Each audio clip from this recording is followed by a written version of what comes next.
Red టీవీలో మీ వ్యాపార ప్రకటనల కోసం ఈ నంబర్ని సంప్రదించండి.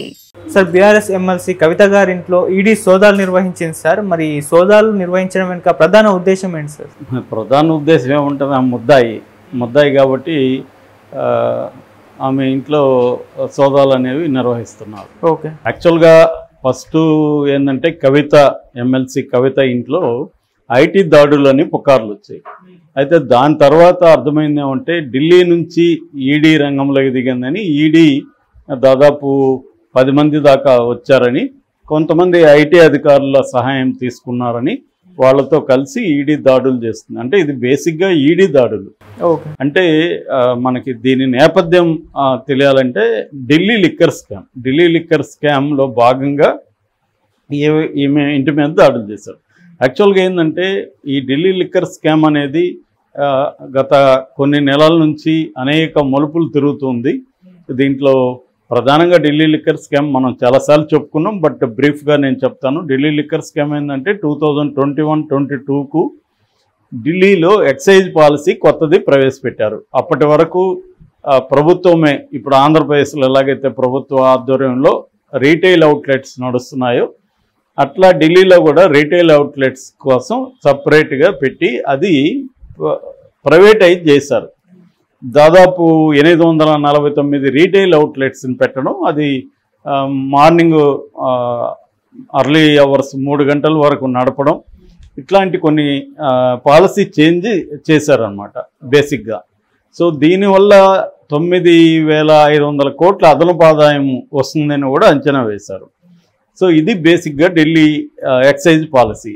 సో అప్పుడు మనీష్ సిసోడియా ఉప ముఖ్యమంత్రిగా ఉన్నారు, ఆయనే ఎక్సైజ్ మినిస్టర్ కూడా ఉన్నారనమాట. అందుకనే ఇప్పుడు ఆయన దాదాపు 1 ఇయర్ నుంచి జైల్లో ఉండడానికి కారణం ఏంటంటే ఆయన ఎక్సైజ్ మినిస్టర్, ఆయన ఆధ్వర్యంలో ఇది జరిగింది. అయితే అప్పుడే బీజేపీ దీని మీద వ్యతిరేకించింది. బీజేపీ ఏం చెప్పిందంటే ఇది ఒక స్కాము, దీంట్లో ఈ లాబీలో ఎవరైతే ఈ అవుట్లెట్స్ తీసుకున్నారో వాళ్ళకి దాదాపు 30 కోట్ల వరకు రాయితీలు ఇచ్చారు. మొత్తంగా ఈ పాలసీ అంతా కూడా ఒక సౌత్ లాబీకి అనుకూలంగా జరిగింది అని. సౌత్ లాబీలో ఎవరెవరు ఉన్నారంటే ఇండో స్పిరిట్స్ అనే ఒక లిక్కర్ సంస్థ ఉంది. ఆ ఇండో స్పిరిట్స్ బేసిక్గా ఎవరిదంటే మాగుంట శ్రీనివాసరెడ్డి, మొన్నటి వరకు వైసీపీలో ఉన్నాడు, ఇప్పుడు ఆయన తెలుగుదేశంలో చేరుతున్నాడు. సో మాగుంట శ్రీనివాసరెడ్డి కొడుకు రాఘవరెడ్డి ప్లస్ అరవిందో వాళ్ళ దాని యజమాని శరత్ చంద్రారెడ్డి, ఆయన ఎవరో కాదు విజయసాయిరెడ్డి వాళ్ళ సోదరుడి కొడుకు. సో వీళ్ళది ఇందులో కవిత బినామీ ఈ అరుణ్ రామచంద్ర పిల్ల ఇంకొంతమందికి 33% వాటా ఉంది ఇండో స్పిరిట్స్లో. సో వీళ్ళు ఇటు కవిత, అటు రాఘవరెడ్డి, అటు శరత్ చంద్రారెడ్డి వీళ్ళంతా ఒక లాబీగా ఫామ్ అయ్యి ఈ ఢిల్లీ లిక్కర్ స్కామ్ చేశారు. అంటే అసలు ఆ మొత్తం పాలసీని డిజైన్ చేసింది, రాసింది, డ్రాఫ్ట్ చేసింది అన్నీ కూడా గోరంట్ల బుచ్చిబాబు అనే ఒక సీఏ. ఆయన గతంలో కవితకు సీఏగా పనిచేశాడు. సో దీంట్లో కొంత అరుణ్ రామచంద్ర పిల్ల వచ్చి కవితకు బినామీ. సో డబ్బులు కూడా ఇక్కడ బేగంపేట ఎయిర్పోర్ట్ నుంచి, బేగంపేటలో అప్పట్లో ప్రైవేట్ సెక్యూరిటీ ఉండేది, దాన్ని మేనేజ్ చేసుకుని శరత్ చంద్రారెడ్డి వాళ్ళ భార్య, ఆమె పేరు కనిక అనుకుంటున్నా, కరెక్ట్గా ఐడియా లేదు, మొత్తానికి ఆయన భార్యకి ప్రైవేట్ ఫ్లైట్స్ ఉన్నాయి. సో దాని ద్వారా డబ్బులు తరలించారు. దాదాపు 100 కోట్లు ముడుపులు వచ్చాయి అనేది చెబుతున్నారు. సో దీంట్లో నుంచి కవితకు కూడా ఒక 100 కోట్ల వరకు ముట్టిందనేది చెబుతున్నారు అనమాట. సో ఇది బేసిక్గా ఢిల్లీ లిక్కర్ స్కామ్. ఈ స్కామ్లో కవిత వెరీ వెరీ ఇంపార్టెంట్. సో దాంట్లో వచ్చిన డబ్బుల్ని కవిత వాళ్ళ భర్త దేవన్నపల్లి అనిల్ కుమార్కి రియల్ ఎస్టేట్లు ఉన్నాయి, దాంట్లో పెట్టుబడులు పెట్టారు. చాలా హాస్పిటల్స్ ఉన్నాయి, అంటే బినామీ పేర్లతో ఎవరో నడుపుతుంటారు వాటిని, కానీ కవిత పెట్టుబడులు ఉంటాయి. అట్లా ఈ డబ్బుల్ని ఎక్కడెక్కడ ఎలా డైవర్ట్ చేసింది ఇవన్నీ కూడా ఈడీ ఆరాధిస్తుంది అన్నమాట. సో దానికోసం ఈడీ ఏం చేసిందంటే ఇవన్నీ కొంతకాలం క్రితం దాదాపు 3 సార్లు ఈడీ ఢిల్లీలో విచారించింది. అది మనం చెప్పుకున్నాం చాలాసార్లు. హైడ్రామా నడిచింది. ఇక్కడ నుంచి కవితకు సంబంధించిన వాళ్ళ అన్న కావచ్చు, కేటీఆర్ కావచ్చు, హరీష్ రావు కావచ్చు, చాలామంది మినిస్టర్లు అక్కడ పోయి మకాం వేశారు. ఒక టెన్షన్ వాతావరణం నెలకొంది, అరెస్ట్ చేస్తారా లేదా అన్న ఇది కనిపించింది. అయితే దాని తర్వాత సడన్గా ఆగిపోయింది ఎన్నికలకు ముందు. అసలు ఏం జోలికి ఏమీ రాకుండా పోయారు. దాంతో కాంగ్రెస్ కూడా బీఆర్ఎస్ అండ్ బీజేపీ కుమ్మక్కయ్యారు. అందుకనే కవితని పక్కన పెట్టారని. కానీ బీజేపీ వాళ్ళు ఏం చెప్తున్నారంటే కవితని అరెస్ట్ చేస్తే సింపతి వస్తుంది, కేసీఆర్ కానీ అరెస్ట్ చేయలేదు ఎలక్షన్ ముందు, ఎలక్షన్ అయినాక అరెస్ట్ చేస్తారని కూడా అప్పట్లో అన్నారు. ఆ తర్వాత కాంగ్రెస్ గెలిచిన తర్వాత కేసీఆర్ బీజేపీతో పొత్తు పెట్టుకుందాం అఫీషియల్గానే డిసైడ్ అయినాడని ఢిల్లీలో అపాయింట్మెంట్ కోసం ట్రై చేసి ఈరోజు రేపు వెళ్తున్నారని కూడా పుకార్లు వచ్చాయి. కానీ ఢిల్లీ నుంచి గ్రీన్ సిగ్నల్ రాలేదు. అంటే ఇప్పుడు బీజేపీ పాలసీలో మార్పు వచ్చింది. గతంలో అయితే బీజేపీ బీఆర్ఎస్తో లోపాయికారి కుమ్మక్కాయ మాట వాస్తవమని చాలామంది చెబుతారు. ఏదేమైనా వాళ్ళ పాలసీ మారింది. అదేంటంటే చంద్రశేఖరరావు లేకపోతే బీఆర్ఎస్ బలహీనపడింది కాబట్టి దీన్ని దెబ్బ కొట్టేస్తే మనం ఆ ప్లేస్లోకి రావచ్చు, ఆ తర్వాత కాంగ్రెస్ సంగతి చూడొచ్చు అన్న ఒక వ్యూహంలోకి బీజేపీ వెళ్ళింది.